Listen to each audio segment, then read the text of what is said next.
Hey guys, it's CS Joseph with csjoseph.life doing another episode for season 19. This is how to cognitively develop as an INFP, also known as how to reach enlightenment as an INFP, or how to be the best INFP you could possibly be. Fair warning, I have no idea how long this lecture is going to be. I would guess it's probably going to be at least 60 to 90 minutes, so buckle up, and let's actually get this show on the road. This is the final episode of season 19, and quite frankly, it may be the most important episode of season 19. It's kind of interesting how when I do the orders of these lectures, that the INFPs end up being the last ones, and honestly, I've come to believe in my life that when it comes to talking to each of the individual of the 16 types, probably speaking to INFPs is some of the most important of all of the types because of how much power INFPs wield. And it's really interesting because a lot of INFPs are not even aware of how much power they actually wield. Well, that's because the honest truth is that INFPs are the most brilliant of all the types. Sure, I mean, I could go on and on about how brilliant an INTP is, and having TI hero and all of that. But actually, the reality of the situation is to get the absolute most valuable input, to be able to cast that vision and do it from a point of experience that is basic, having almost complete mastery of divine mastery of anecdotal evidence. You can't be an INFP. As a result, they're freaking brilliant. So INFPs, please do us a favor and use your brilliance for our benefit and not just your own benefit. Yeah, that would be nice. That'd be really nice, So, like I said, fair warning. No idea how long this is going to take, but especially given some of my recent experiences with the INFPs, I got plenty of anecdotes and content with which to roast you folks with, as well as plenty of content and anecdotes of which to heal you with as well. So, like I said, this is going to be an interesting one. I have no idea where it's going to go. Basic outline, and going to be going as deep as we can possibly go. Because if we don't go deep with you INFPs, it's probably not going to stick with you for very long. And it's really important that this lecture has the highest level of impact with you. And I think that's far more important for anyone, except for maybe INFJs, that you folks receive this impact as much as possible. Because unless that happens, the world is not going to change. Why is that? Well, this is a very important point that INFPs need to be aware of, especially when it comes to their general involvement with society or with humanity, and it kind of brings them closer and closer to their purpose. The world is ignorant.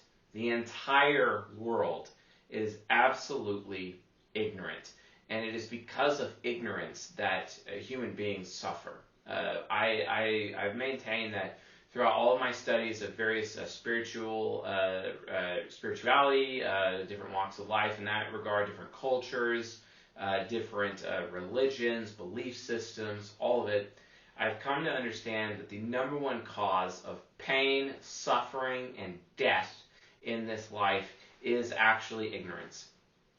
For example, I recently decided to create some giant firestorms on my personal Facebook as of recent, talking about the principles behind suicide. The reason why I did this is specifically because of this lecture. I knew this lecture was coming, and I wanted to take a stand for what I believed was right and what I know is true with my radical comments about depression and suicide on Facebook recently, specifically to trigger as many INFPs as I possibly could in an effort to potentially expose them for how they themselves are probably one of the number one reasons why the world remains ignorant, which is really frustrating to me. So that basically means that out of all of the 16 types, if INFPs were actually living up to their life's purpose, then the world would be less ignorant. Thus, there would be less pain and less suffering. But instead, INFPs want to have their heads in the cloud and be focused on la-la land and have their own little la-la land instead of like bringing the principles and the values and the amazingness of their la-la land to reality here on Earth. That would be nice. But instead, we got to be in la-la land, because, hey, I'm over here, in Unimatrix Zero having a blast, even though in reality, I'm literally the Borg and I'm assimilating everybody. Thank you, INFPs. Thank you so much for allowing ignorance, the virus of ignorance, the Borg, known as ignorance, to literally enslave and assimilate every single human being on this planet.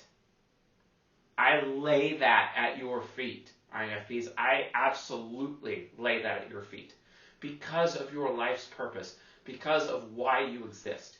You are supposed to be bringing us principles, masterful principles that bring about a better tomorrow, principles that give us standards with which we can write laws and rules and ways of living, standards that become the foundation with which all cultures of the earth actually walk upon. That's your life's purpose. That's what you're supposed to do. But if you guys continue to have your head in the sand, well, what's going to happen? Your principles are going to be valueless. Your principles aren't going to help anything. Your principles are going to be based on comforting lies.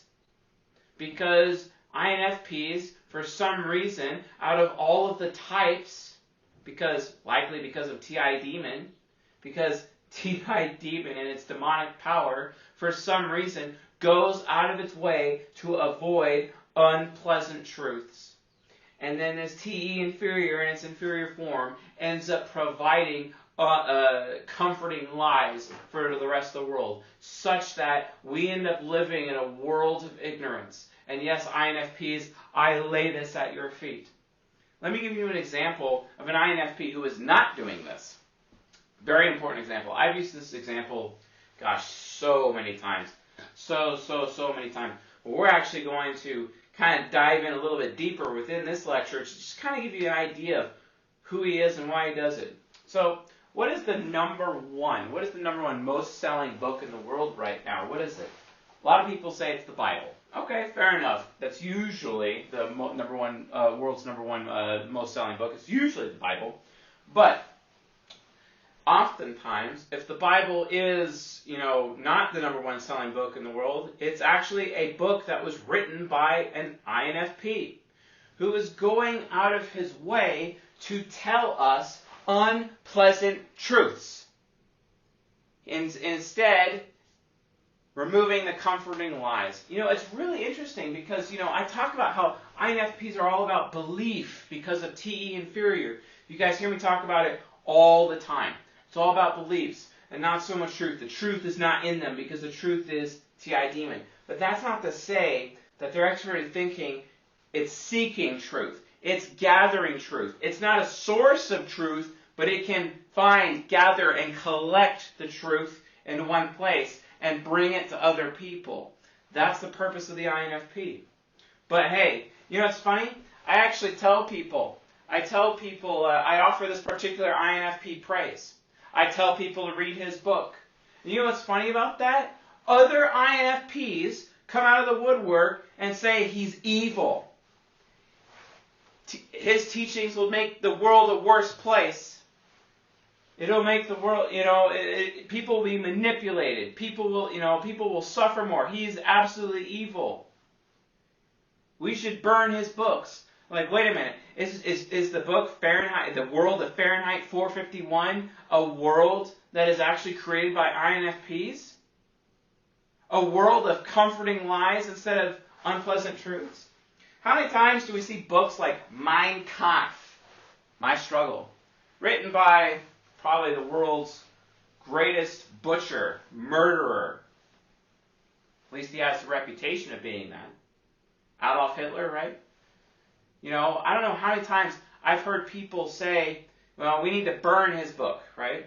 We need to burn these books, It's funny, actually, recently Amazon said that they're no longer going to be selling Mein Kampf on Amazon. That's pretty scary.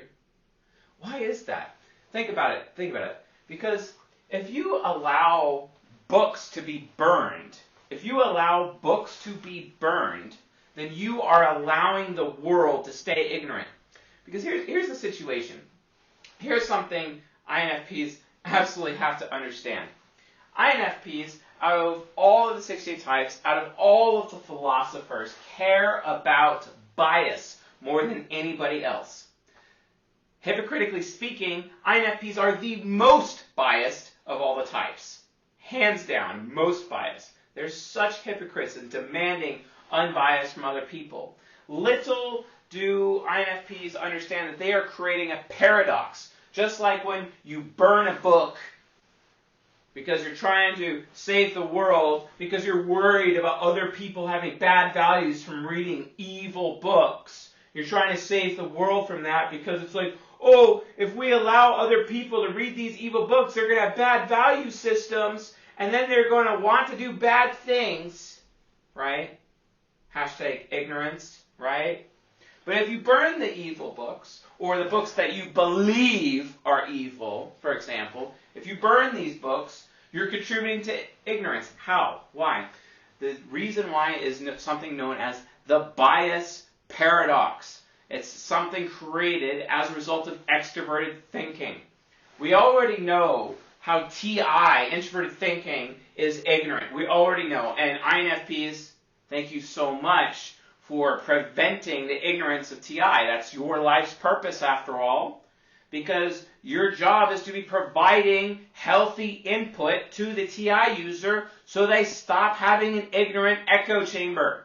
They literally have mental echo chambers because they end up making decisions based on preferred input, what they want to hear. Okay? This actually comes from 2 Timothy chapter 4, verse 3. I highly recommend it. It talks about how in the last days, people will abandon sound doctrine and sound teaching. They'll abandon the truth. And they will gather up for themselves teachers or anyone, articles, right? Pundits, news media, to tell them what they want to hear. And then they will abandon all truth and turn their hearts towards myths. Daniel chapter 8. I love going all spiritual with you INFPs. It hits you the hardest. Go to Daniel chapter 8, where it talks about how truth will be literally thrown to the ground. Right? Well, why is that? You're the reason.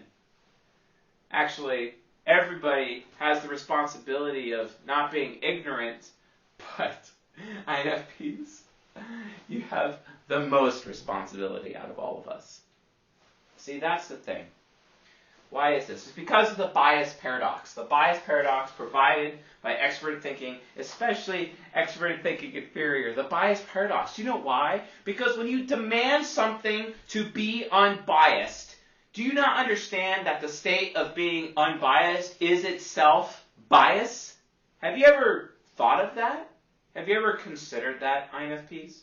Have you? Because that's the truth. It is a bias. Think about it. You're interest-based, right? You're aware of what people get out of certain situations. Let's imagine the Epoch Times, right? This is the one news group out there that claims to be the most unbiased of everybody. I even actually got to watch one of their really flashy ads on YouTube the other day. It was absolutely fantastic. It even caused me to actually want to go to their webpage, which is this grand, supposedly unbiased newspaper, right? And they're talking about all these things. Do you know what? It's actually impossible to be truly unbiased. Because the state of unbiased is bias. They still have to make money, right? They still post things to make money. They have their interest. They're biased in making money, right? So their headlines have to have at least some appeal to it. What they're saying has to have some appeal to it, and the fact that there is appeal does not mean it is unbiased, because it is a business. I can't just start reading their articles. I have to pay. You see what I'm saying? There is no such thing as unbiased. You INFPs expect people to cite their sources. You expect people to be unbiased. You guys are the most biased of us all. Whether or not you accept that or not, I sure hope you do, but you are. Because you guys want to only, read things that fit your values. You only want to read things that make you comfortable and feel safe, right? At least when you're immature, right? And because of that, you become ignorant. And you're expecting people to post things the same way. So you're actually causing those people to be ignorant. And you just create this endless cycle of ignorance.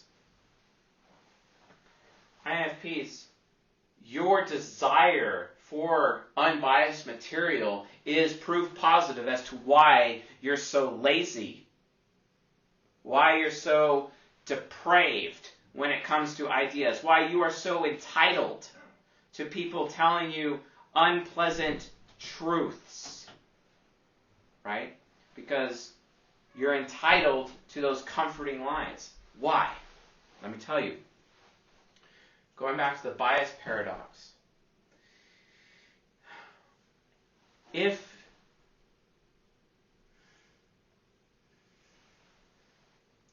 recognizing a person's interest, right? You know what they're getting out of a situation.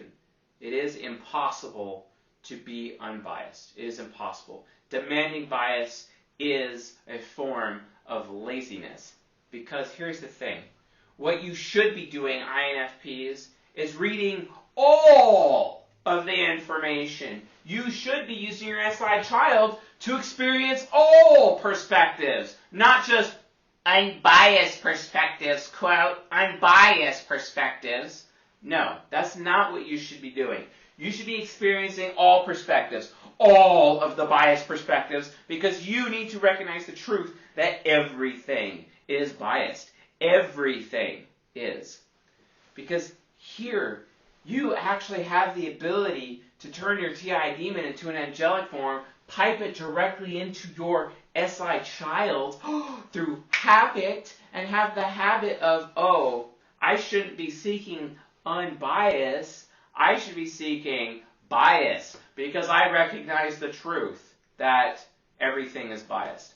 Because you really want to understand the truth, because you guys assume with your NI critic, you assume with your NE parent, you assume with your TE inferior that someone who is truly unbiased is closer to the truth. Wrong. That's not accurate. The only way that you can actually arrive to the truth, especially when it comes to news media, spirituality, any written content, anything you read, hear, anything you take in within your soul, for you to develop these principles, the only way that you can do that, you have to become a consumer of this information, but you can't just consume unbiased material, because that itself is a bias. You can't do that. So here's what you should do. This is what your duty is. This is you being academically responsible for once. And as a result of doing this, you will not be ignorant anymore. You won't have your head in the sand anymore. And then people around you, because your opinion will actually be valuable for once, the people around you will desire to listen to you and your message and your principles. But how? How is this possible, INFPs? How is it even possible? Well, you read everything. You read all of the biased content. The more biased than ever. Here's what you do. You go find a perspective. What if that perspective is, for example, I don't know, what's trending in the news right now? COVID-19. Okay, sure. You can talk about the virus or whatever, coronavirus. So you hear someone make some weird claim on Facebook. His name is probably Chase Joseph, making a weird claim about coronavirus. Or maybe it's usually actually claims about Bill Gates. And you see C.S. Joseph posting something weird on his Facebook about Bill Gates. And you're like, But I like Bill Gates. Bill Gates is cool. Rich dude, makes vaccines, good friend of the people, right? Hashtag Windows. Guy's pretty dope, right? Okay, sure. But all of a sudden, the C.S. Joseph guy posts something on his Facebook, and it's like, wow, he doesn't like Bill Gates. In fact, on his live stream recently, he said he didn't like Bill Gates. This is getting a little interesting. So, maybe what you should do, instead of demanding C.S. Joseph post unbiased things about Bill Gates, maybe what you should do is go read the biased perspective of for and the biased perspective of against, and then compare them. And then go find other stories and other information that support negative and positive perspectives about Bill Gates simultaneously. And then you will be able, with your introverted feeling hero, weigh out both of the perspectives, because that's how you guys make decisions, based on weighing things out, right? That's what you should be doing, weighing things out. You know, when you weigh it out. You weigh the positives and the negatives. If you're just expecting to get unbiased, the unbiased is ignorant. The unbiased doesn't allow you to weigh things out. You're just getting something pre-weighed, which is a bias, which is ignorant. But if you aren't being lazy, if you realize it's your moral duty to look at all perspectives and experience the SI child, what everyone's extrovert intuitive, everyone's intuition, everyone's perspective, everyone's opinion about Bill Gates or whatever subject, and you look at the fors and the against, the pluses and the minuses at the same time, you will be able to see a pattern through extrovert intuition, and you will be able to see where they're coming from. You'll be able to use your interest base, because guess what, folks? You are interest based. You are aware of what people get out of things versus what other people get out of things. You'll notice weird things like, like who benefited the most from the tragedy of September 11, 2001? Who benefited the most from the tragedy of September 11, 2012? Who benefited the most from the tragedy from the coronavirus, for example? And all of a sudden, things start clicking. But then, it's funny, because INFPs are the first people out there to start labeling people conspiracy theorists. It's funny, I actually had an INFP label me a conspiracy theorist recently on my Facebook. I'm not a conspiracy theorist. Let me tell you why. A conspiracy theory is just that, a theory. A conspiracy theory, as put to me by my good friend Alex, who is an ESTP, fantastic fellow. Gosh, I hope he watches this lecture, because he's married to an INFP. But the point is, Mr. Alex, he tells me, conspiracy theories, they are literally stories without evidence, or evidence without a story. Well said. Thank you, TI Parent. That's actually a really good way of saying it. When I post something about Bill Gates and then I'm told that I'm a conspiracy theorist, I'm like, well, wait a minute. Bill Gates actually said himself what I'm claiming he's saying. But I'm not unbiased. Because you INFPs get so lazy and so entitled to unbiased, which creates more ignorance for the entire world, that you are entitled to it, and you expect people to be, you expect everyone to be unbiased, even though you yourselves have these high values that make you the most biased, because you're biased towards your own values. There's no such thing as true neutral, not with an INFP, and yet you're the most brilliant of all the types, but you're the most brilliant of all the types that's causing the most ignorance in the world? What? Because, hey, it's our moral duty to burn books like Mein Kampf, to burn books like Morals and Dogma, to burn, which I don't like Morals and Dogma. I think it's actually kind of a pretty evil book, but to understand people, it's important to understand what their principles and their belief systems are. Do I recommend people read Morals and Dogma? I mean, you can if you want. It's a very freaky book, and I ain't going to read it again, that's for damn sure. But anyway, my point is that, you have to understand, this is your life purpose. The life purpose of the mystic, the life purpose of the INFP.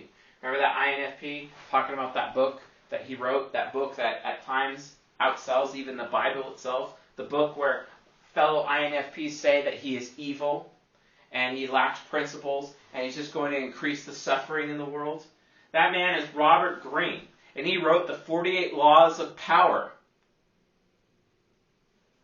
And all he is doing is trying to reduce the ignorance of how the system of power works within humanity, within human relationships, within social circles. Law number 1 of power. It's his first chapter, and it goes like this. Never outshine the master. I outshined the master once. I outshined the master. It was this corrupt ENFP. He screwed up, and we ended up putting in 6 hours of overtime. And he would not allow us to. He was a manager at this company called Storkcraft at this warehouse in Bellingham, Washington. Literally looks like Mr. Magoo. I forget his name. If I ever see him again, I will definitely TI parent him and light him on fire. I didn't have the guts to do it before. Actually, I did have the guts to do it before because I outshined the master. I exposed him in front of everybody and destroyed his reputation with my SC Demon because it was unjust for him to fill out our timesheets for us. So in front of the entire staff and all of the workers, I called them out and I'm like, why are you filling out our timesheets for us? We worked really hard. We earned this time. What are you doing? I was fired on the spot. Then I ended up homeless for 2 years. For a while. That really sucked. This ENFP who did this to me, right? You know, I outshined the master. Had I kept my mouth shut, I would have probably had a much better reputation. Yeah, it would have sucked, but homelessness, you know, back in 2009, 2010, in those days, homelessness sucks. It's better. It would have been better for me, but you know, I don't know because I have FI Trickster, right? It would have been better for me, right, to take the 6 hours, to take the loss in the 6 hours, and still have my very high-paying job. Everything would have been a lot more different. But instead, I outshine the master. Sure, it's unjust. Sure, he's a corrupt, depraved human being. Sure, that sucks. But think about what it cost me by not observing never outshine the master. But, you know, the INFPs out there, the immature ones at least, think that this one INFP's book, The 48 Laws of Power, should never be given to anybody because it just teaches people evil. And I'm like, no, I can never morally read that book because that would mean that, you know, I'm evil too. Really? When you have to understand that the 48 Laws of Power represents wisdom. But no, those INFPs would rather the world function by comforting lies instead of unpleasant truths. And all Robert Greene did as an INFP was collect all of the unpleasant truths of power and how power works and puts it into a codex, a compendium of the 48 laws of power to show anyone how that works. Had I had that wisdom in those days, everything would be completely different in my life. But I didn't. And those INFPs out there who constantly give him a bunch of crap about his books and his wisdom, if it were up to them, because it's #evil, then, well, it's immoral. I don't feel good about it, FI Hero. Even though INFPs also wield so much political power. #Bernie Sanders, he's an INFP. Ugh. Can't stand Bernie Sanders. Can't stand Joe Biden either, his ESTJ philosopher ass. No thanks. You know, like no thanks. Oh, well then you must love Trump. No, I don't. Don't forget, folks, remember, Americans, they have the right to elect, but they do not have the right to select. Americans don't get to select candidates put forward to them by the political parties.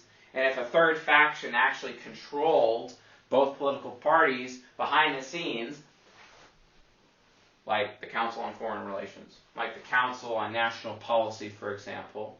Doesn't matter if you're Republican or Democrat, you are actually loyal to one of those two councils, one of them. And those councils basically are the ones who tell the political parties, or those currently in charge of the parties, to decide which candidates to put forward on the ballot, and then Americans get to choose. But it's a giant Xanatos gambit. The entire election system of the United States of America is one large Xanatos gambit. Let me tell you the original Xanatos gambit. It was actually created by Henry Ford when he released the Model T. He said, you can have whatever color of car you want as long as it's black. See what I'm saying? You can have whatever candidate you want as long as it's these names on the ballot that we chose for you to choose. Therefore, the people who are really in power stay in power. But, that's just a big conspiracy theory, Mr. C.S. Joseph. You don't know what you're talking about. You're biased. Because you're biased, you don't get to have a voice. Okay, Mr. INFP, who's the most biased of us all. Okay, Mr. INFP trying to create more ignorance in the world. Okay. Let me tell you something about conspiracy theories. We talked about how it's evidence without a story, or story without evidence. Evidence is actually a form of inductive reasoning, because you use evidence to qualify, like with TE inferior, you use it to qualify traits to something, and then, okay, this thing has all these traits, so it has to be this. This is why people in law enforcement tell you this.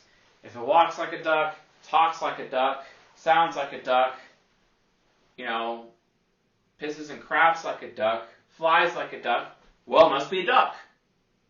Inductive reasoning. It's kind of like, she's a witch. Burn her.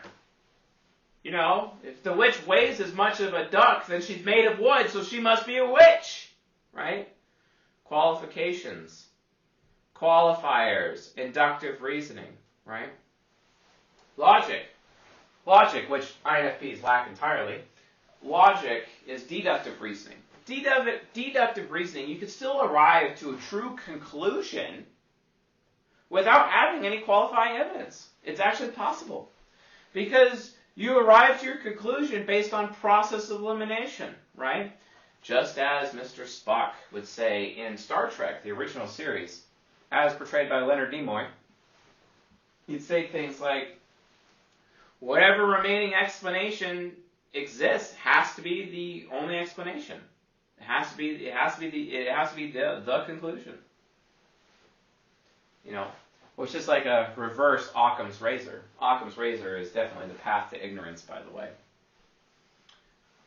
Inductive reasoning is very important. So also is deductive reasoning. Both of them have merit. Both of them are at the same level. I'm not saying deductive reasoning is better than inductive reasoning. But it is wrong for anyone to claim that deductive reasoning is the only way and that inductive reasoning is the only way. It is absolutely wrong. It's just really hard to use inductive reasoning when you're trying to utilize the type grid to type somebody. It's really, really hard. But if they try to use deductive reasoning and go through a process of elimination, then they can come to their conclusion.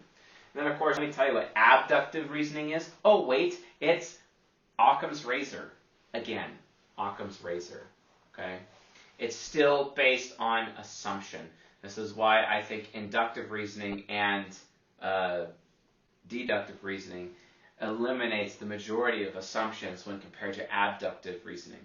Abductive reasoning is dangerous. Abductive reason is all about, whatever is plausible, that has to be the truth. No, that also continues to foment ignorance within humanity.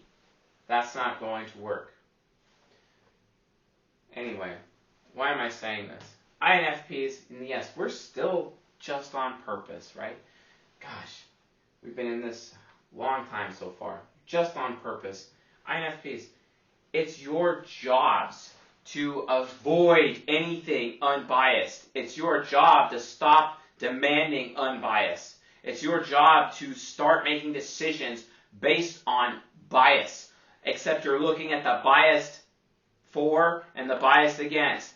Mr. Unbiased, which is ignorant and makes everybody else ignorant around you, because then your valuable opinion has no value at all. And you walk around being afraid as to why your opinion is the way that it is, and you wonder why you're so afraid all the time. Maybe it's because your FI hero actually knows that you're not doing a good enough job to actually research and compare on your own and relying on lazy, unbiased sources. Wow. Thank you, INFPs. Wow. See, INFPs, you guys, just like they say INTPs who are the nerds at school and invent technologies, they say they rule the world, right? The real people that rule the world are you. You are the real people. You control academia. You control libraries. You control universities. You control the media. You control narrative. You control all the journalism. You control everything that goes inside people's heads and what goes out of people's heads. Specifically because you control the input. And it's no wonder that you are triple control. Because you literally control the future of this world based on deciding who is ignorant and who is not. And then you instead become salesmen of comforting lies and absolutely avoid the unpleasant truths because it makes you uncomfortable. It doesn't put you in a good mood. And you lose status over speaking, having opinion that is close to unpleasant truths. Because you're afraid of losing your status. Because you're afraid of people thinking less of you. And this is how the entire world becomes ignorant. And this is why the world suffers pain every single day. This is why I say philosophers, out of all of the types, are the ones who sacrifice their fellow human beings for the sake of their own personal gain, for the sake of their own agenda, for the sake of their own reputation. This is how you do it, because you force society because of your complaints, because of your comfort, because of your mood, because of your unbiased opinions. You literally force society to become ignorant, and you are increasing the suffering in the world. This is what you INFPs look like at your worst. And it is so common. It is so common. You INFPs wonder why I am so hard on you. You label me biased against you. No, it's not bias. It's facts. I have TI parent, and my TI parent can see through your bullshit. That's why. Because you'd rather accept comforting lies instead of unpleasant truths, right?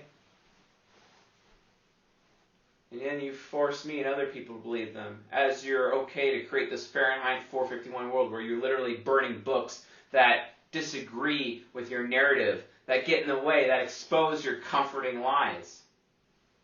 Like, the 48 laws of power. But then the 48 laws of power really help people like me to cope, right? What happens when someone like me gets super depressed, and then you guys insist that, depression is a brain issue. It's a brain issue, when depression in some cases is a resource issue. Lack of mental resources, lack of availability, lack of accessibility. How many times have I heard INFPs complaining about, as you are the biggest social justice warriors of us all, constantly complaining about certain minorities not having access to certain resources. But you're the ones out there that want to burn the books, burn the resources that I need to be a productive member of society.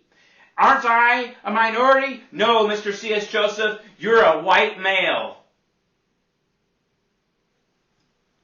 I am a minority. I am a psychological minority. I'm an ENTP, less than 3% of the population. What are you doing to me? Wake up. Wake up. Where's your principles? You're supposed to be guardians of truth. You're not supposed to be that oracle, like the oracles on 300, who covet and hold hard onto their hidden occultic knowledge because it gives them power, right? Maybe the real reason you don't want the 48 laws of power to be out there is because you don't want other people taking away your power. Because you know when power corrupts, absolutely. You know when it does, because you go out of your way to make sure you don't lose your power. And that, in my opinion, is the reason why you criticize your fellow INFP Robert Greene, because his ISTP angelic superego had the guts to expose it. To expose that mental, metaphysical conspiracy that INFPs have with the rest of the world. There is no one out there who has more academic or political power than you, INFPs. Nobody. Nobody. You guys are far too brilliant. Nobody has more power than you. Nobody. Not on this planet.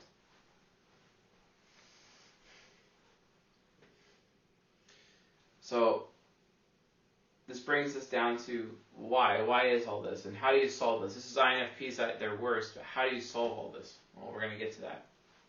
Remember, INFPs are informative, responding, outcome-based because they're control-based. They're focused on doing all the planning in the beginning to get that one desired outcome. That is outcome-based. So you are behind the scenes. You're working in the background. You're often so much in the background that people don't even know that your influence is there. INFPs wield the greatest influence out of everybody. You think ENFPs do? Yeah, they probably do. Tony Robbins is very influential ENFP. He has all the influence. But who are the INFP benefactors behind him? Who are the INFP supporters behind him? Who is teaching him the neuro-linguistic programming and providing him the principles and the foundation with which he walks upon? INFPs, archetypically speaking. So your background types, working in the shadows. Okay.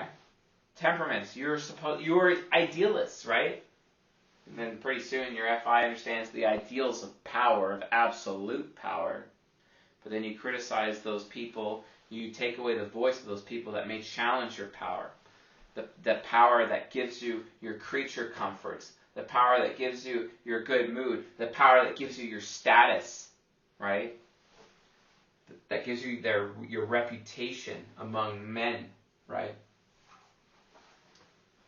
No wonder your virtue and vice is loyalty versus treachery, right? Unconsciously, you'd sell out your own kind to protect your power. So, treachery, right? That's pretty rough. Loyalty versus treachery is also different because when you look in the context of relationships, INFPs cheat more than any all the times. I have a few close INFP friends. I enjoy all of them, and they're really good people. And you know what's really interesting about these INFPs? Every single one of them have cheated. All of them. So, loyalty versus treachery. I've been talking a lot, throughout a lot of the INFP lectures that I've been doing leading up to this point, leading to Season 19. And Season 19 is the most important lecture series that I've ever released because it teaches people to understand where they are at their worst and how to become the best version of themselves. The one thing that I could say about loyalty versus treachery is that I've been providing examples up until this point of micro situations. This is about loyalties in relationships. This is how INFPs behave at work, like looking busy instead of actually looking busy, looking productive instead of actually being productive. And micro situations where there's, these loyalties or treacheries based on personal relationships that these INFPs have on a regular basis. But this time, today, I'm literally talking to you about how you literally impact the world at large from a macro point of view with your treachery. And it is the vice of treachery for INFPs that causes the rest of the world to be sold out, that causes the rest of the world to become ignorant. Because the INFP, it's like, well, as long as I got my status, my titles, my reputation, my creature comforts, and I'm in a good mood, everyone will want me, it's all good. At least I got mine, screw everybody else. It's where your loyalty is with yourself and not with other people. And it is no wonder I call philosopher types the most selfish of all the types. Right? Have you considered that? Have you thought about that? Right? It's a big problem. It's a big problem. But luckily, there's a way out. Luckily, you INFPs have a path to success. You INFPs can put your faith into the right things. You can be loyal to the right things, the right people, the right ideas, the right systems, the right principles. You can change the world. You can gather up all that truth. You can gather up all of that wisdom. You can literally become that destroyer of ignorance and be the keeper of wisdom. You literally could utilize this and create principles, and these principles are turned into laws. What is a good example of those INFP principles, right? We talk about other philosopher types like the ISTJ Henry David Thoreau, who wrote Civil Disobedience. What about John Locke? Huh? What about the principles put forward by John Locke? Have you considered his principles? And how his principles were utilized to shape the Declaration of Independence. Principles like, we are endowed by our Creator with certain inalienable rights. Life, liberty, and the pursuit of happiness. These are the principles. This is the kind of person that you can be. So instead of enslaving the world with ignorance, you free the world by giving them the reality of wisdom. And as keepers of wisdom, that becomes principles. And those principles, the principles of the Declaration of Independence, as influenced by people like John Locke, end up becoming the Constitution of the United States of America. And it's really pathetic when I have to defend the principles of the Constitution of the United States when I have introverted feeling trickster and I'm being called out as a conspiracy theorist by INFPs who have no concept of principles to begin with because they're ignorant. Luckily, there's a way out. The gateways, the cognitive gateways. There are 4 sides of the mind to an INFP. INFP ego, ESTJ subconscious, ENFJ unconscious, ISTP superego. These are the 4 sides of the mind. They are excellent. The problem is that they are disjointed. They are disintegrated. And it is this disintegration that creates immaturity. It is this disintegration that creates this ignorance. It's this disintegration that causes this macro treachery by all these INFPs demanding unbiased when they won't even take the time to look at every single perspective, compare all of them, and weigh them out to make a brilliant decision because they're the most brilliant of all the types. Gosh, I wish they weren't so lazy. We need them. We need them more than they realize. John Locke provided the foundation for which this country, the United States of America, actually stands. Pledge of Allegiance, right? You know, I pledge allegiance to the flag of the United States of America and to the republic for which it stands. That republic came as a result of the principles of John Locke. What are you doing with your life? Maybe you are disintegrated. Maybe the four sides of your mind aren't together. Maybe you're treacherous and you don't even know it. Maybe you've adopted the wrong principles. Maybe you need to be refined. That's the thing about INFPs. You need to be refined. You have picked up so much corrupt principles in your life. You have developed such bad habits. You have mimicked the wrong people. Just as an INFJ mirrors the wrong people, you use your ENFJ shadow to mirror the wrong principles of the wrong people, and then your SI child takes it up as bad habits, and you literally mimic the bad habits. So when those bad people are away from you, you continue to walk forward as if they're still there, taking on those bad behaviors with you everywhere you go. No wonder you're so treacherous. No wonder, right? And you don't even know it. Not even aware, because I don't believe it, because I don't feel like it. That's why I'm here. That's why I'm telling the truth. That's why I'm lighting you on fire, because it's through the fires of truth that your hearts become refined, and the chaff and the smelting process of being exposed to the truth, exposed to the unpleasant truth, will burn those comforting lies away.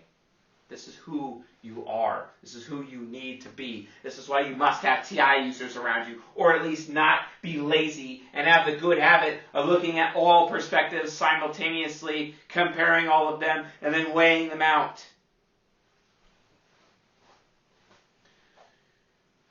Your four sides of your mind are so disintegrated. The path to enlightenment is when they are completely integrated, and you become a complete and whole being. James chapter 1 verses 2 and 3, and I quote, "Consider it all joy, my brothers, when you encounter various trials, tribulations, obstacles, pains, and suffering in your life." Although it's funny because INFPs avoid suffering more than anyone else. They complain about suffering more than anyone else. And it's odd enough that they're also the biggest social justice warriors of all the types. Interesting. "Consider it all joy, my brothers, when you encounter various trials and tribulations, pain of life, obstacles in your life, because it will build within you steadfastness, endurance, perseverance, so that you can become whole and complete and lacking nothing." What is the definition of being complete and lacking nothing? That's right, the word holy. That's when the mystic becomes holy. And the INFP has holiness. And it only comes as a result of suffering. But hey, comforting lies, ignorance. Ignorance is bliss. I don't know how many times I've heard INFPs say that. Ignorance is bliss.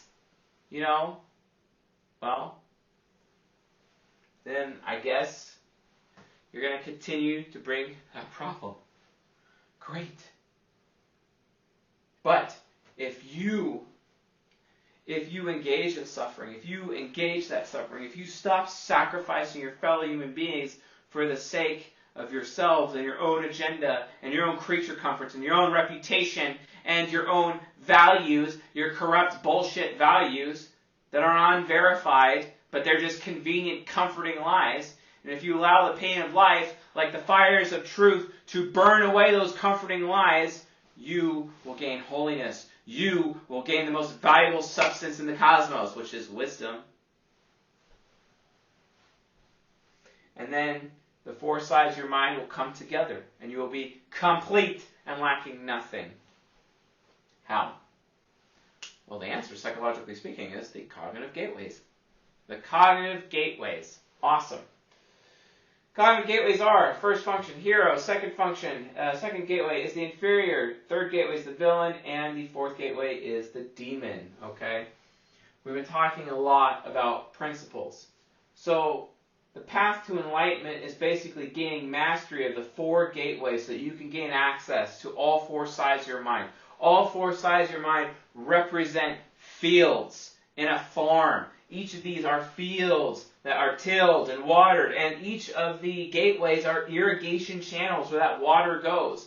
And your soul is like water. Your spirit energy is like water. It flows like water. It's a big spirit tank, and you got it channeled right in here for your ego watering this crop. And it's the crop that you're used to. It's the crop that you always, hey, it's my first crop. It's my first business. I can rely on this business. Kind of like Howard Hughes and Tool Co. Even though he used all of Tool Co.'s money to make his movie Hell's Angels and his other enterprises, but at least he had his nuts and bolts Tool Co. company. You know what I'm saying? But here's the thing.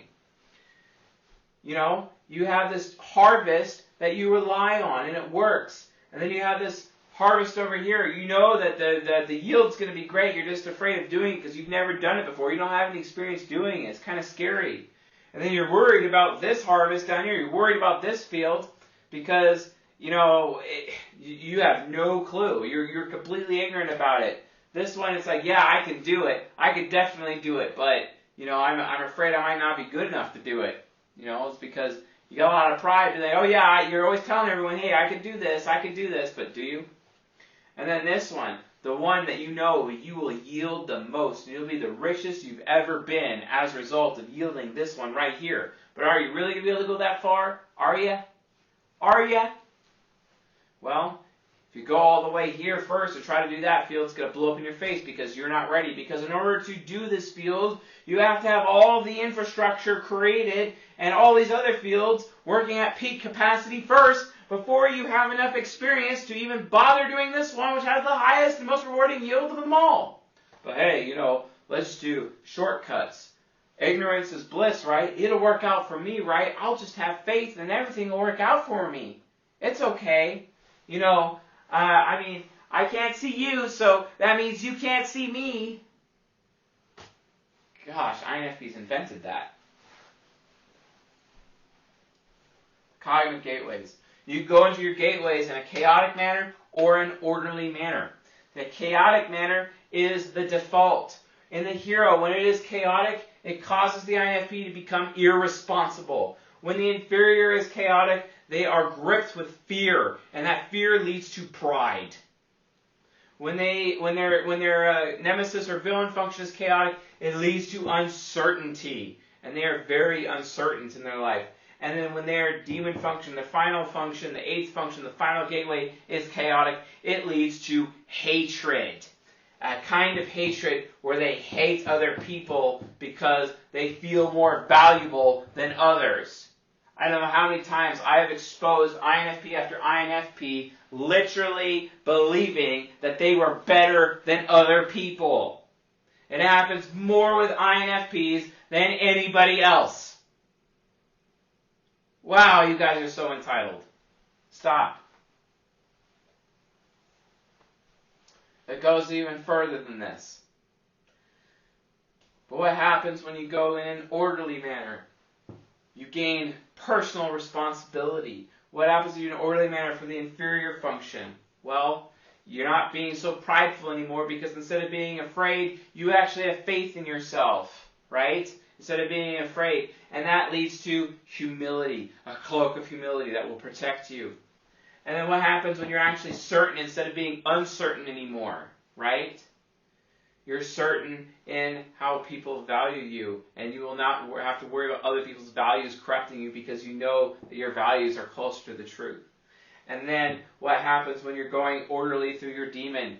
You're no longer behaving demonically. You're no longer behaving from a point of hatred. You're no longer walking around thinking that you're better than other people because you recognize the truth. You recognize that other people have value. You recognize that you can love your neighbor as yourself because you can love others at last. And through that love, you can fulfill your life's ultimate purpose. Brilliant. Because without INFPs fulfilling their purpose, dark times are coming for this world, darker than we've ever known.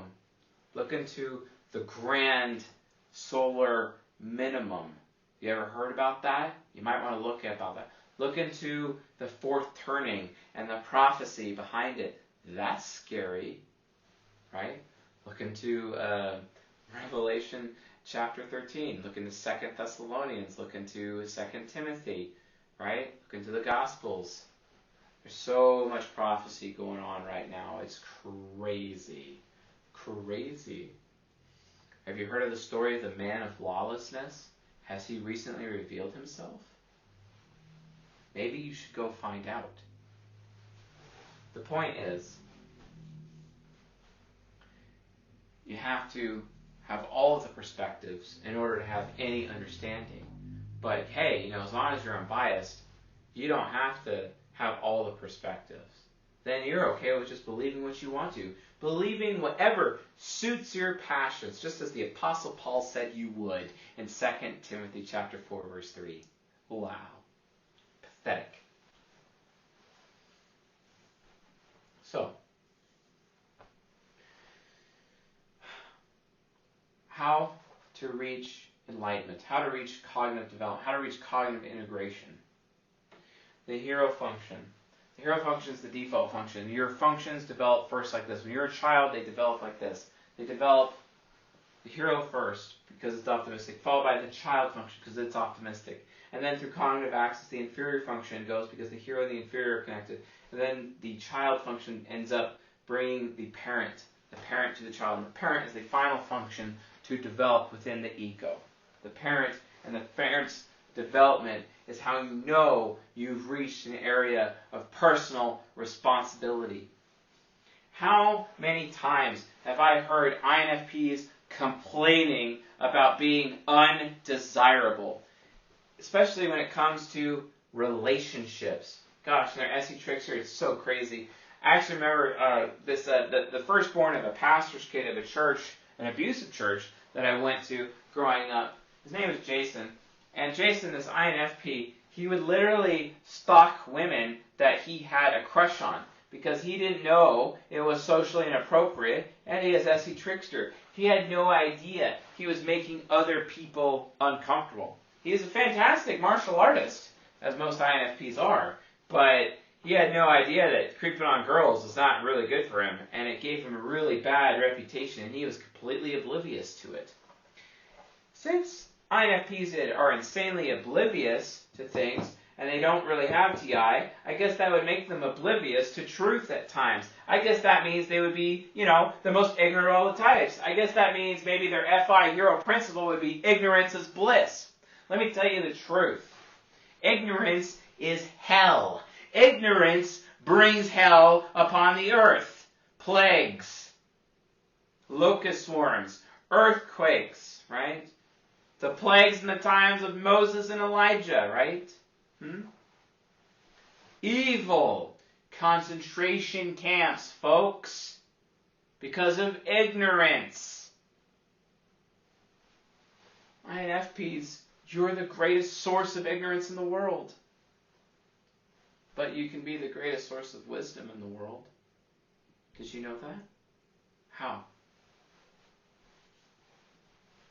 Without the parent function, the hero and the child are together, and the immature INFP is all about, what I want to experience and what my mood is. That's all I care about. My experience, my tastes, my comforts, my creature comforts, and my mood. That's all I care about. They literally look like an introverted form of Quark, who is an ENFP. They look like Quark, even more depraved than Quark on Star Trek Deep Space Nine, played by Armin Shimmerman.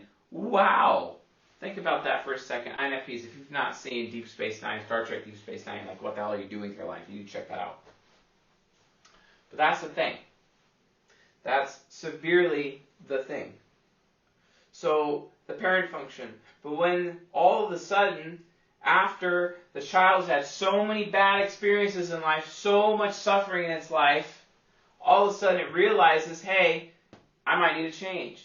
All of a sudden it realizes because the INFP has become hedonistic in every way, depraved in every way that it could possibly depraved. Sexual immorality, debauchery, drugs, sex, alcohol. It's like that really bad form of that one INFP guy at the end of the world. This is a Twilight Zone episode. Everyone in the entire world died, and he's the last person alive on Earth. And he's like, yeah, I'm here to read in this library, and I can read all these books, and I'm happy for the rest of my life. And then all of a sudden his glasses broke. Yeah, that sucks. See?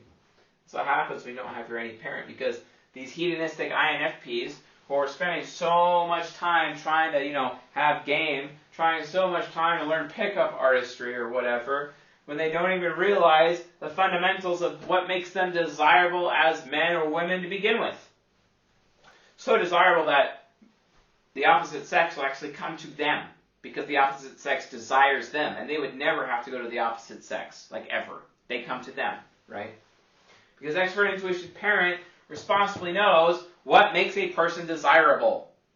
Oh, but then they'd have to have the habits of becoming desirable. They'd have to have healthy habits. They'd have to have the habit of looking at other people's perspectives and other people's opinions. Oh, I know it's going to take so long.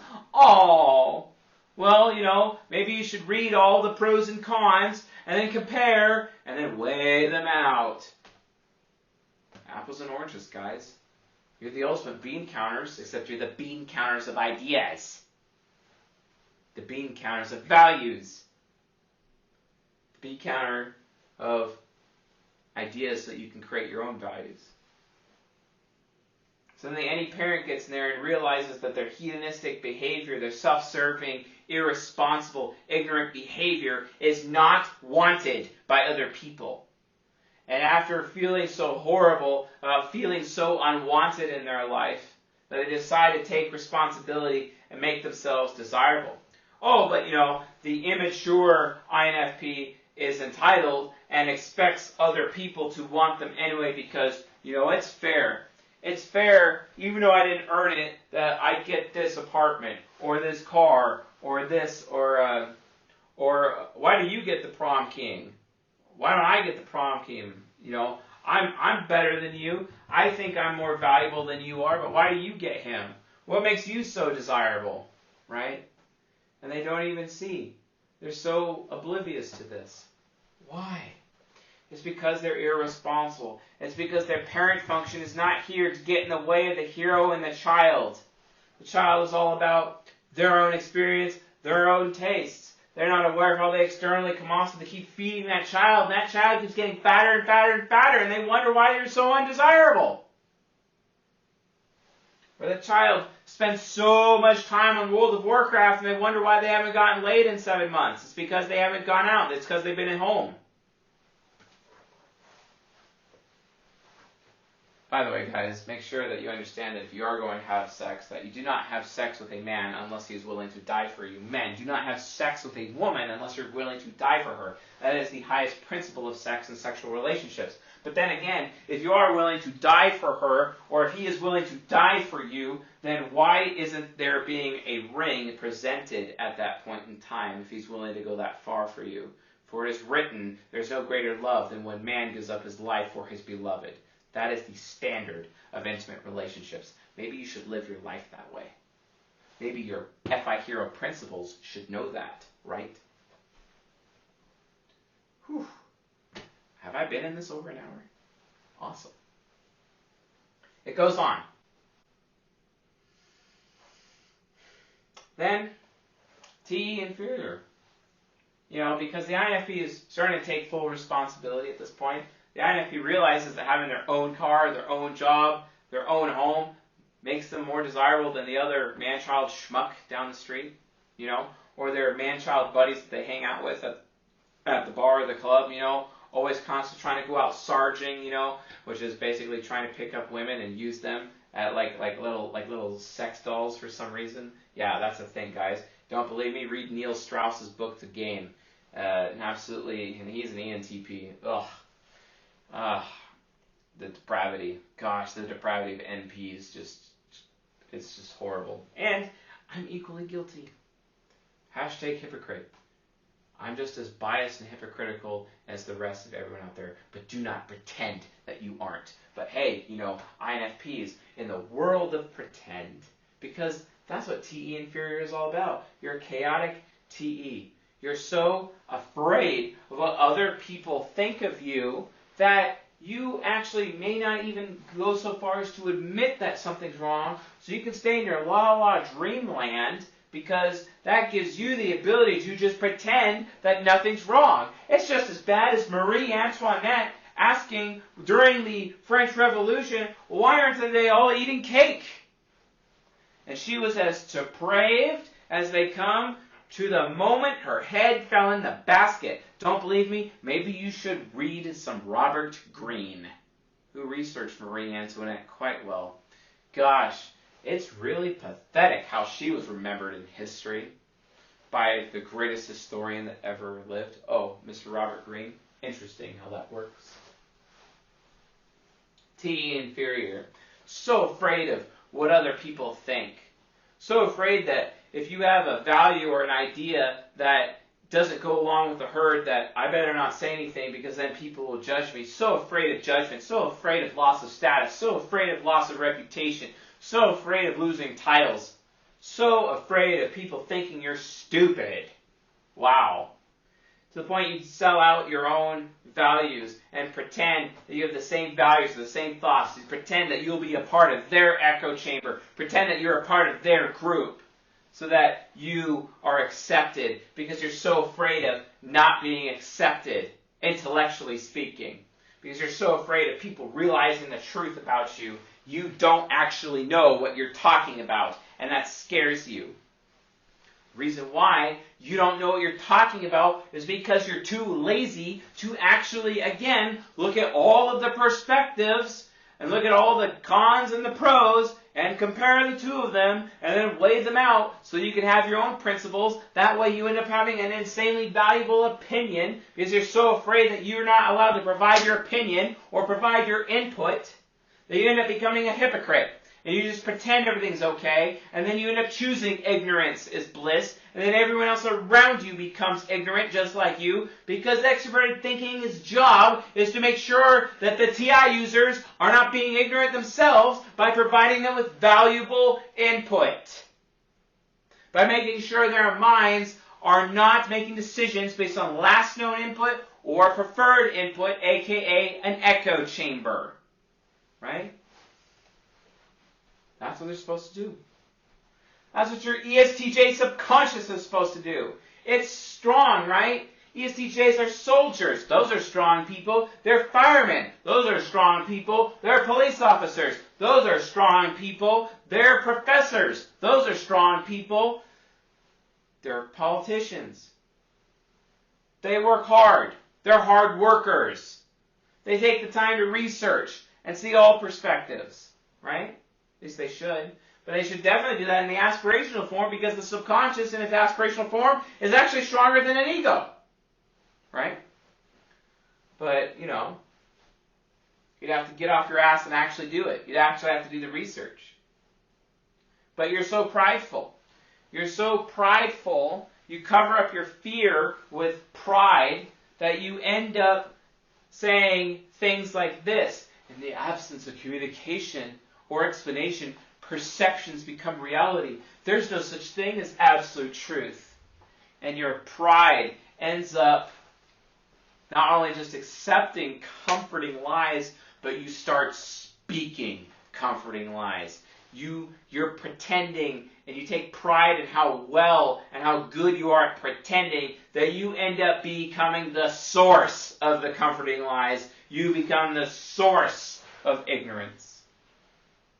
Oh, that's gross. Oh.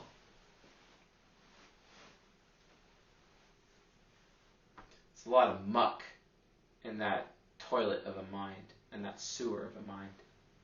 No wonder it needs to have the refiner's fire burning to burn those lies away, to expose some very valuable truth.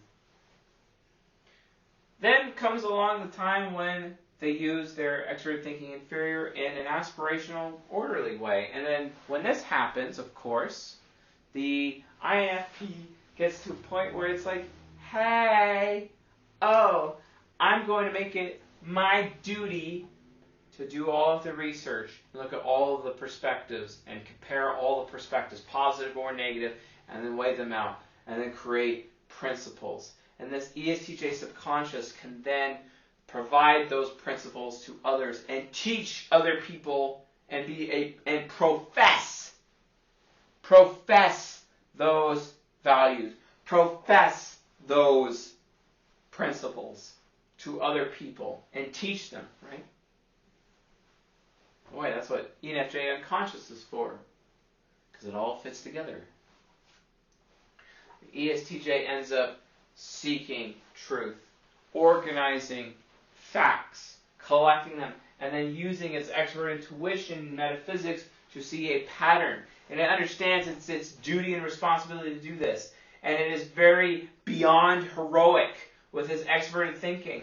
But finally, the parent function of the subconscious, introverted sensing, finally develops such that the INFP has the self-discipline to know it's their duty to be gathering all the information and actually taking the time to do the research instead of spending time pretending.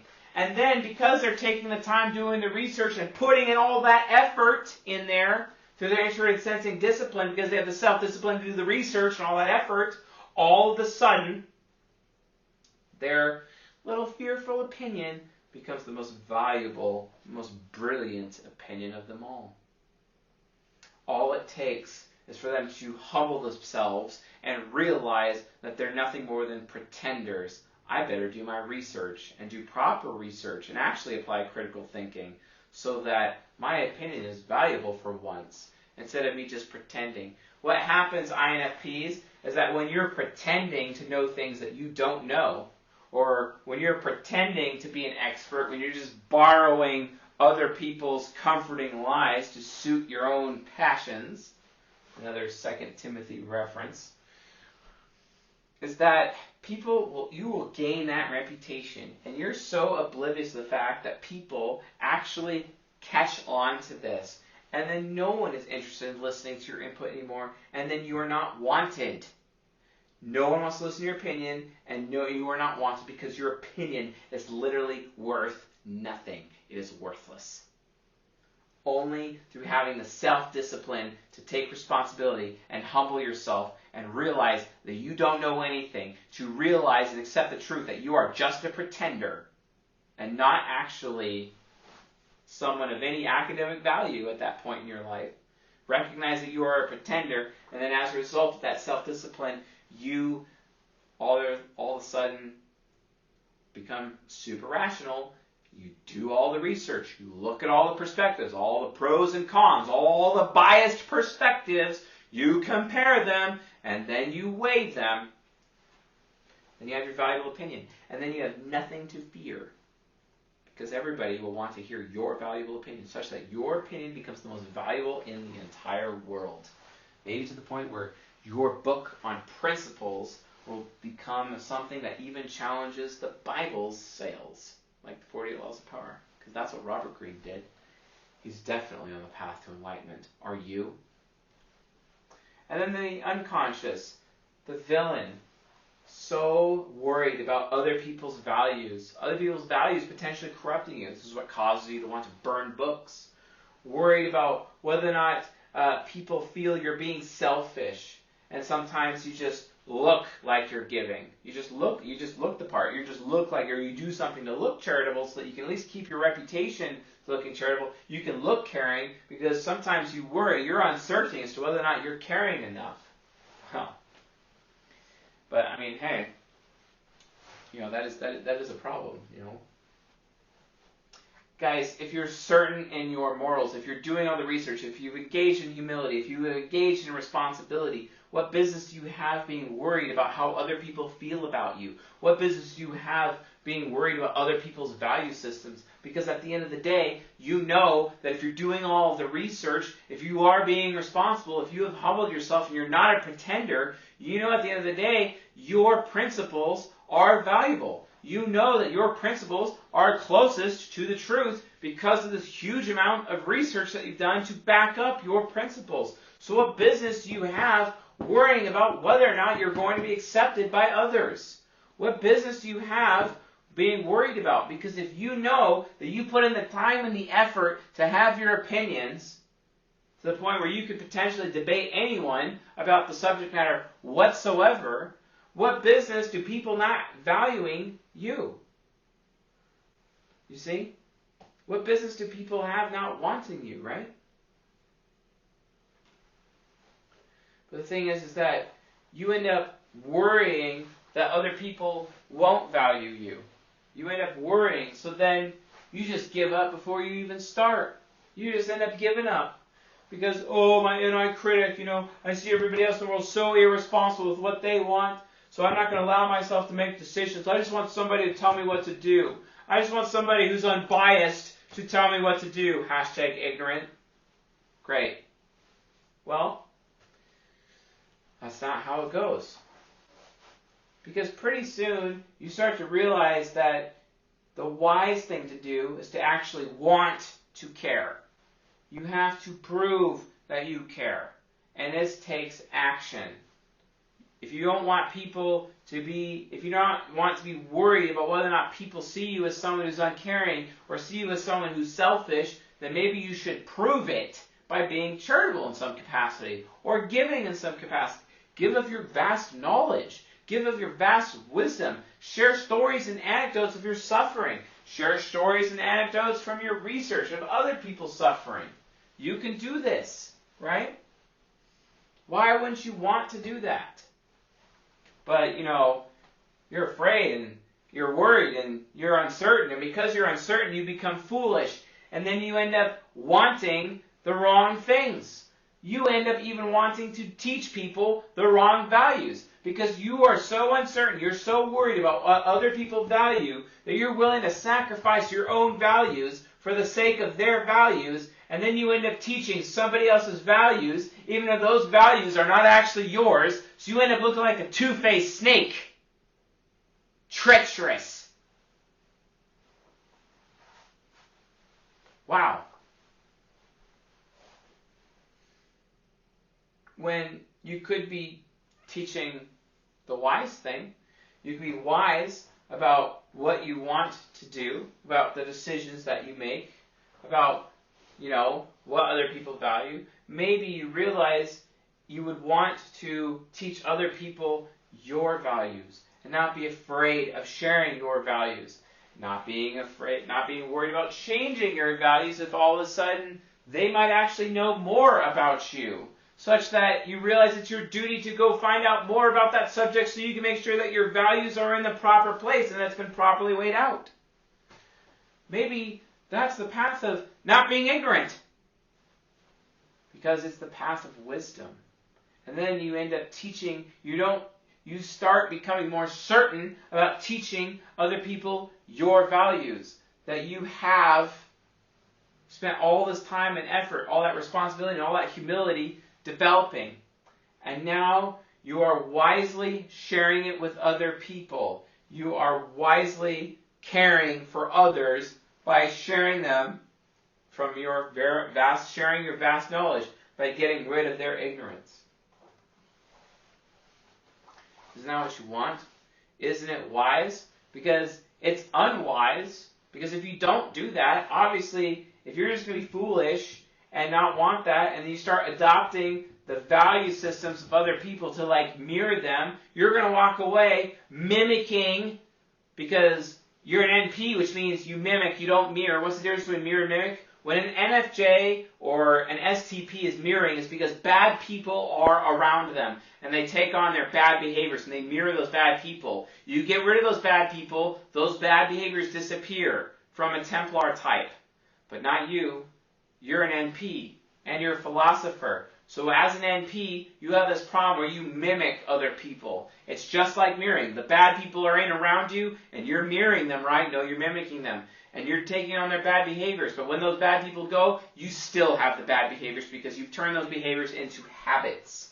And that's what will happen if you adopt other people's value systems that you know are not yours because you're a treacherous two-faced snake. Maybe you should stand up on your own and make decisions based on the values you want to share with others, the values that you have your faith in, the values that you have developed over time, and then you help change other people's value systems So you're not worried about whether or not other people's values will conflict with yours because you have all of the principles, all the research, all the responsibility, all the humility to back it up. What business do you have being worried anymore? And then because of that, the bad people in your life stay away because the truth will set you free. And then you're not mimicking them and taking on their bad habits anymore. And then the final gateway, chaotically, it's where your hatred comes from. Where you've punished all those people who have exposed you. When you finally gain power, when you're finally a politician. You know, how many times have I heard people coming to power and people who brutalized them or beat them or made fun of them as a small child, all of a sudden they're sending in soldiers to go kill all those people. How many times have we heard of that? It's very common. So what happens when INFPs get in power? Because they take revenge. Because of hatred. Every single person that's ever trashed your status, that's trashed your reputation, that doesn't care about your opinion, you remember every one of them, and you're lying in wait, ready to devour them. Because you hate them so much. Then all of a sudden, you start to realize the truth. Those people may have been actually right about you all along. Those people were correct, that you were ignorant, that you didn't know what you're talking about, that your opinion was actually worthless because you were just going for the unbiased. The trap of ignorance, Occam's razor, the path to ignorance itself, plausibility. It's more plausible because it's unbiased, so it's more likely to be true. So that's what I'm going to accept as truth. No, look at all perspectives. Biased ones, pros and cons. Compare them to each other, then weigh them out and use principles of your FI. Do your research. Have that super valuable opinion. No one benefits more from reading other than you and ENFPs. NFPs benefit the most from reading, so why aren't you reading and doing your research? The more you do, the less people you hate. Because you come to realize those people were right about you. And then you can forgive them. And then you realize it's your responsibility that because you hated them so much, it's actually your responsibility to love them. And then all of a sudden, after you've obtained responsibility, humility, wisdom, the superego is at last finally willing, that last field is finally ready to be cultivated. And you can cultivate the last field where it is no longer a demon of hatred, but is an angel of love. And at last, you as an INFP can provide love for your fellow man. You can love your neighbor as yourself. What business do you have loving anyone if you cannot take care and love yourself first? Love your neighbor as yourself. This is what ISTP superego does in its angelic form. It is the destroyer of ignorance, the Apollyon of ignorance, the destroyer of ignorance. And it is the keeper of truth, such that it builds physical constructs that exist indefinitely, that contain wisdom, like, books. The ISTP is the artificer. It builds a massive artifice of wisdom. The 48 laws of power. Forever and ever etched into the collective unconscious of man. All that wisdom. And then as a result, mankind is on a better path forever and ever. Oh, provided other INFPs don't get their way and have that book burned. Hypocrites. They don't even realize that they're being demonic. When you, after obtaining cognitive integration, are able to love your fellow man, love them enough to devote your life to the principles of wisdom, that you end up becoming the destroyer of ignorance instead of the creator or the keeper of ignorance, and you become the keeper of wisdom, a guardian of wisdom, the idealist of wisdom, where all of your ideals are based and rooted in wisdom. so that mankind will always have a better future. Mankind will never be ignorant ever again. Mankind will adopt your principles and turn them into law. And mankind can have a better now, a better day, a better experience, better comforts, better creature comforts, comforts that you gain for yourself as a result of you completing your journey to gain wisdom. Oh wait, that journey goes on forever and ever and ever. My dear friends, INFPs, you have accused me more than any other type of being hard on you. It's because you are so sensitive to being exposed for what you really are, ignorant fools. But I'm also exposing to you right now that you are wise. You have the capacity to become the most wise and most brilliant of us all, destroyers of ignorance, keepers of wisdom. You have that capability, just like Robert Greene, just like the principles laid down by John Locke. You have this power within you. You do not want to be, as the Apostle Paul prophesied, someone who holds a form of godliness but denies its power. That is literally ignorance. Stop being the avatar of ignorance is bliss and start being the avatar of ignorance is hell. Because if ignorance is hell, that means wisdom is life. And life more abundant. Why else does Jesus say, I will give you life and life more abundant? Think about it. The answer is wisdom.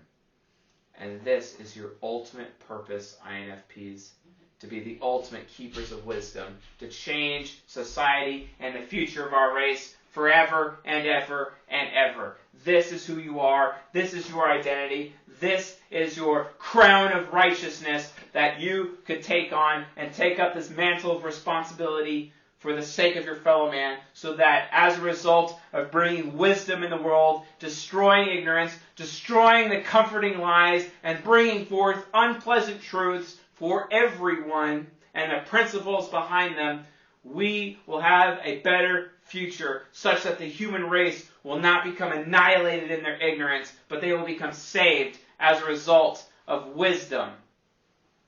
Saved from their own folly. For this is what the Spirit of God has rendered to you. I brought these things at your feet and laid ignorance at your feet. But the one who created you, because intelligent design has to be true, because the type grid is true, and if the type grid is true, intelligent design has to be true, because the type grid being true automatically proves that macroevolution is wrong. So logically speaking, that means intelligent design has to be true, which means you have to accept that you've been created. This is your intended purpose right here. Destroy ignorance and bring about wisdom. We need you, INFPs. You're the most brilliant of us all. And this is why. Bring us your wisdom so that we can have a better tomorrow and right the wrongs, make the crooked places straight. Because without you, we will not have a future. There will be no place for us to go. Because without a vision, the people will perish. If you found this lecture useful, helpful, educational, or enlightening, please leave some comments for us. Thank you all for being here. I know it was an extremely long lecture, but you know how it is. Final episode of the season, gotta go all out. And I also, while I will admit I'm very hard on INFPs and hardest on INFPs the most, such that I fully expect that if I have another child, they will definitely be an INFP, because you know, the universe has a way, God has a way of giving me children that of types that I criticize the most, interestingly enough, and based on that, you know, it'll be pretty fantastic to find out how that goes. But the point is, guys, I do this not to harm you. I do this because I want to heal you. I do this because I actually love you. I love all of you, and I want you to have a better future, and I need you to live in your purpose, especially now with everything going out there where truth is literally being thrown to the ground, and it is because of you guys that is being allowed to happen. But you can stand up and stop pretending and take up this mantle of responsibility and change the world for the better and bring your ideals for a better world and a better tomorrow. This is your purpose. This is your identity. This is exactly who you are. This is why you draw breath. And the rest of humanity needs you to take on this responsibility and to do it right now. It is absolutely critical. We need you. So thank you all for being here, because you're a lot further than most INFPs. I really appreciate all of you, and I'm very thankful to have you and to call you brothers, for you have a lot of endurance if you can endure the icy sort of truth that I wield. So anyway, folks, thank you for watching, and I'll see you guys tonight.